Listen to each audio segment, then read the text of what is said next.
Now, I'm going to show you how to draw, but Julian is also going to draw this picture to show you that anyone could draw that hyena. It's very easy thing to do.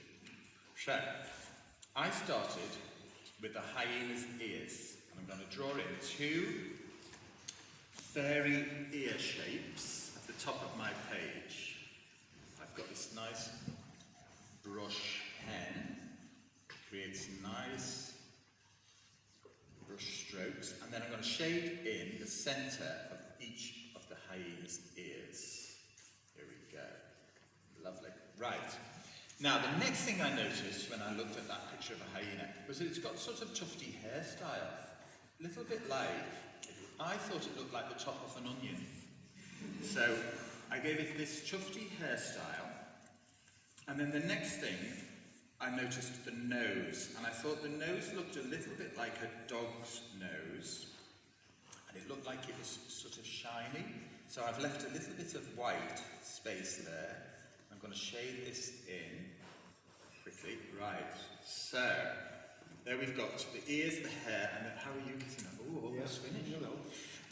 So, I'm going to put the mouth in, and the thing I noticed was that the hyena had a huge mouth. Look at that for a mouth. And it had really sharp, pointy teeth, like this. So we'll have the teeth. And then it's got a big tongue. Now, I'm going to very, very quickly shade in the back of this hyena's mouth. Actually, it might take a little bit longer. There we go. Right, just shade that in quickly. Oh, you've nearly finished. I haven't got the advantage of your nice pen. Yeah, you see, but you didn't want one of these pens. You threw it back last time. Yes. So, the side of his face, a nice hairy neck on the hyena. There we go. And I noticed that the hyena had spots on its fur. So, we'll give him some spots. Right, now, the thing that is going to make the hyena really look like he's laughing isn't so much the shape of his mouth, it's the position of his eyes. So if I put his eyes in, and if I put one in like this, and then one in like this, that should hopefully look like a laughing hyena. Yeah, it's like a round of applause, I think. Thank you. Would you like to see Julian's version? Yes. Yes, I think so. Look at this. Wow. Look at that. Look at the eyes. Amazing. Mine's got a real character. Yes, that's thin there. neck and a necklace on. Yes, it's lovely. Thank you very much. Anyone can draw a hyena. I think so. That's what we've learned today. So,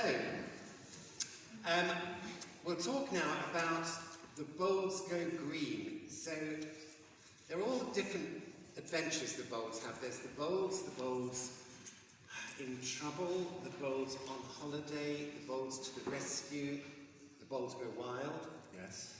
And this. And once I'd created the characters of the Bulbs family, because there's Mr. and Mrs. Bulb, and the twins, Bobby and Betty, Uncle Tony, and Mr. McNulty, who lives next door.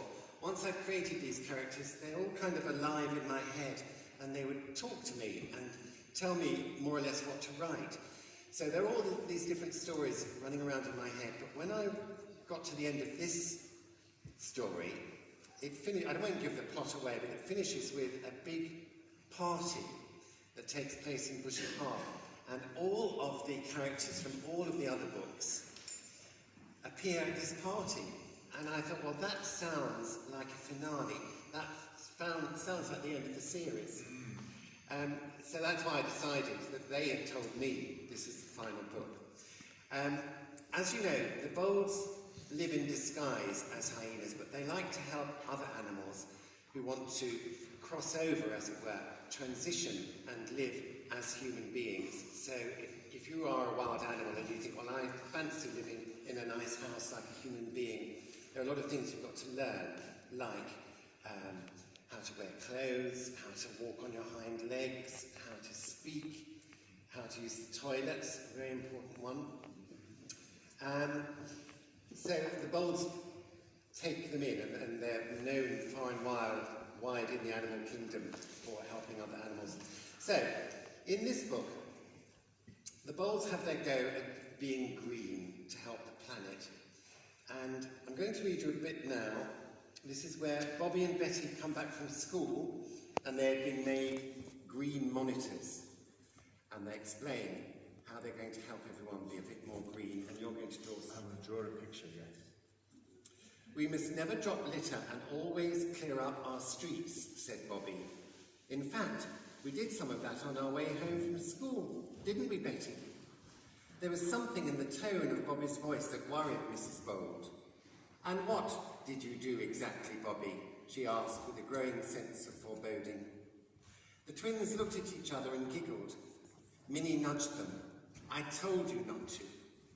We noticed that the front garden at number 10 needed some attention, that's all, said Betty innocently. Number 10? That's the Bingham's house. They're so easily upset, exclaimed Mrs. Bold. And? Asked Mr. Bold.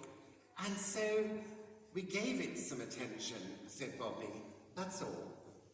Some attention, frowned his mother. Some liquid fertilizer, said Bobby. The words hung in the air. Mrs. Bold rubbed her forehead.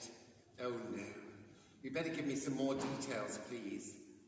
Well, we were walking along Fairfield Road, picking up bits of litter. In the front garden of number 10, we spotted a sweet wrapper, explained Betty. It seemed a shame to leave it there, polluting our lovely street.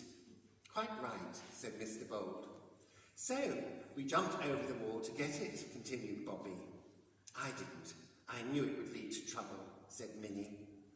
I picked up the sweet wrapper, and then I noticed the marigolds in the flower bed were wilting, said Bobby. It is quite a hot day out there, mused Uncle Tony. And as it happened, I needed a wee. Bobby's voice became strangely quiet. Minnie shook her head. So, you didn't, Bobby, cried Mrs. Bold.